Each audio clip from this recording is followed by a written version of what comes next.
সেই summer camp, যার জন্য এত অপেক্ষা, এত খরচাপাতি, সমস্ত কিছু।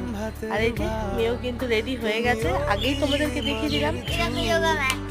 আর লাগেজপত্র সমস্ত কিছু গুছিয়ে নিয়েছি। আমি নিজের কোনো আলাদা ব্যাগ নিইনি, ওর জন্য একটা ব্যাগ নিয়েছি। আর এই যে আমার পিঠে রয়েছে একটা কালো, এই দুটো ব্যাগই করেছি, কারণ যত বেশি লাগেজ করবো তত বেশি সমস্যা হবে। তো চলো, এখানে আর দেরি করছি না, এখন বেরিয়ে পড়বো। প্রায় আর 8:30 মতন বাজে। তো দেরি না করে সঙ্গে থাকো, ভিডিওটা দেখতে থাকো। আমরা স্কুলে যাই, তারপর বাকি ভিডিওটা শেয়ার করছি। আর আজকে জামাটা পরে কেমন লাগছে অবশ্যই আমাকে কমেন্টে জানিও।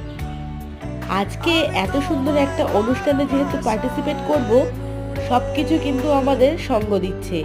রাস্তা দিয়ে যেতে যেতে এত সুন্দর একটা পরিবেশ না শেয়ার করে পারলাম না। চলে এসেছে স্কুলের সামনে। আজকে কিন্তু সকাল থেকে একদমই রোদ নেই। এত সুন্দর একটা পরিবেশ হয়তো উপভোগ করব